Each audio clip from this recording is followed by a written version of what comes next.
अरे ओ महारानियों, यहां तुम्हारे महलों की तरह नौकर नहीं है। काम कर लो। शांति के रोबदार आवाज सुनकर उसकी दोनों देवरानियां आशा और सुनीता अंदर तक कांप जाती थी। जरा से फुर्सत के पल में भी वो दोनों एक साथ नहीं गुजार सकती थी। दोनों के पति कमल और सुशील उनके बड़े भाई रामचरण के साथ ही एक दुकान पर काम करते थे। बात दोनों तरफ एक जैसी थी। वहां दुकान पर दोनों भाई अपने बड़े भाई से एक शब्द नहीं बोल सकते थे और यहां घर पर दोनों अपनी सास कम जेठानी से एक शब्द भी नहीं बोल सकती थी। सास को तो दोनों ने देखा ही नहीं था और जेठानी केवल नाम की ही शांति थी। दोनों भाइयों का रामचरण के आदेश पर दुकान के काम में पीले रहना और घर में शांति के आदेश पर आशा और सुनीता का घर के काम में पिदे रहना अब नियति बन चुका था। हालांकि कमल और आशा की शादी को अभी 1 साल और सुशील और सुनीता की शादी को सिर्फ 8 महीने ही हुए थे।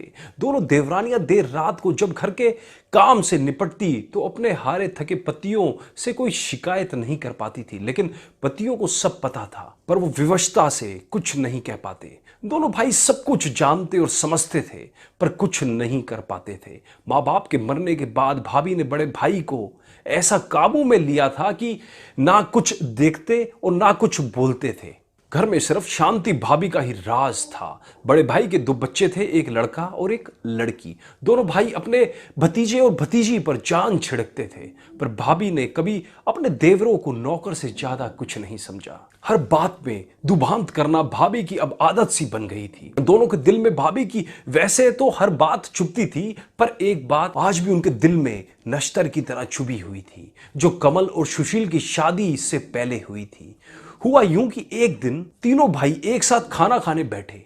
भाभी ने पहले बड़े भाई को खूब देसी घी में चुपड़ चुपड़ कर रोटियां खिलाई और जब कमल और सुशील खाना खाने बैठे तो देसी घी का डिब्बा एक तरफ रख दिया और डालडा घी से रोटी चुपड़ चुपड़ कर दोनों भाइयों को खिलाने लगी। यह देखकर कमल ने हिम्मत करके भाभी से कहा, भाभी हमको भी देसी घी से चुपड़ कर रोटी दो ना।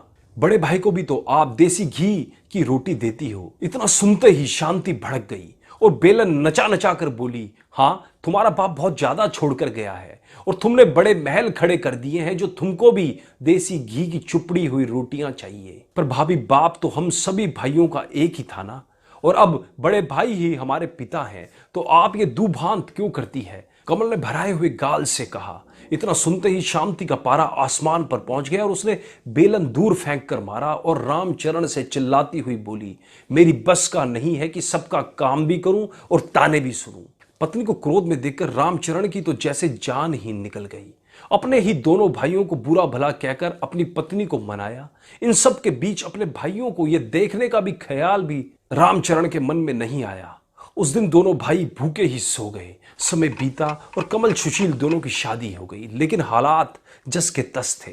भाई अपने दोनों भाइयों को इसलिए घर से नहीं निकालता था कि इनसे अच्छे नौकर उसको कहां मिलेंगे, और भाभी को अब 2 अच्छी नौकरानियां और मिल गई थी। पर कहते हैं कि समय एक सा कभी नहीं रहता। समय बीतता गया और कमल और सुशील के बच्चे हुए। घर छोटा पड़ने का बहाना बनकर शांति और रामचरण ने दोनों भाइयों को अलग अलग कर दिया। दोनों भाइयों को खाली हाथ घर से निकाल दिया, पर दोनों भाइयों ने अपनी एकता को अटूट रखा और एक ऐसा घर लिया जहां वे दोनों अपने परिवार सहित रहने लगे। भाई के व्यवहार से भी दोनों का मन खट्टा हो गया था और दोनों भाइयों ने अलग अलग नौकरी कर ली और सुखपूर्वक अपने परिवार में मगन रहने लगे। शांति खुशी की दोनों भाइयों को बिना कुछ दिए सब कुछ उसका हो गया।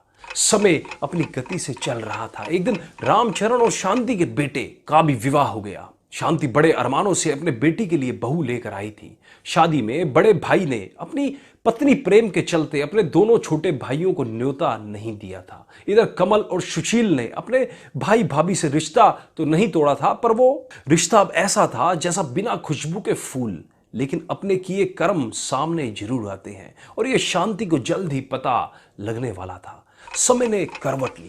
रामचरण अब बीमार रहने लगा था और ज्यादातर घर पर ही रहता था। दुकान अब बेटे ने संभाल ली थी। एक दिन बेटा खाना खा रहा था और बहू बड़े प्यार से खूब घी चुपड़ चुपड़ कर अपने पति को रोटियां खिला रही थी। शांति रामचरण के पास बैठी हुई ये सब देख रही थी। बेटे के खाना खाने के बाद रामचरण खाना खा रहा था और शांति उसके साथ ही बैठी हुई थी। बहू रोटियां बना बनाकर रामचरण की थाली में रखती जा रही थी। रोटियां नाम मात्र की चुपड़ी हुई और जली जली सी बनी हुई थी। पर कहते हैं ना कि बंदर कितना भी बूढ़ा हो जाए घुड़की मारना नहीं छोड़ता। और इसी नीति के अनुसार शांति ने कड़क कर बहू से कहा, क्यों री, ये रोटियां कैसे बना रही है? तेरी मां ने क्या ऐसी ही रोटी बनानी सिखाई है? बस इतना सुनना था कि बहू रानी रसोई से बेलन लहराती हुई आई और शांति पर बरस पड़ी। देखो सासू मां, मेरी मां पर मत जाना। और रही बात मेरी मां ने क्या क्या सिखाया है, तो उन्होंने जो जो सिखाना था वो सिखा चुकी। अब मुझसे बात करो। और ऐसा क्या हो गया, जरा सी रोटी तो जली है, खा लेंगे तो क्या हो जाएगा? जो सारा दिन अपनी हाड़ पाले रहता है, दुकान पर उसका ध्यान करूं या इनका जो सारे दिन घर में पड़े रहते हैं? रामचरण खाना बीच में ही छोड़कर अपने कमरे में चला गया। दूसरे कमरे में यह सब सुन रहे बेटे को चुप देखकर शांति भगवान से यही प्रार्थना कर रही थी कि यह दिन देखने से पहले मैं मर क्यों नहीं गई। एक मेरे देवर और देवरानियां थी जिन्होंने आंख उठाकर भी हम भैया भाभी को कभी नहीं देखा। जवाब देने की बात तो बहुत दूर रही, और आज मेरी बहू ही। उस दिन के बाद शांति की आवाज तो जैसे चली ही गई। जैसा बहू और बेटा चला रहे थे उसी तरह ही जिंदगी को चलाने का शांति और रामचरण ने समझौता कर लिया था।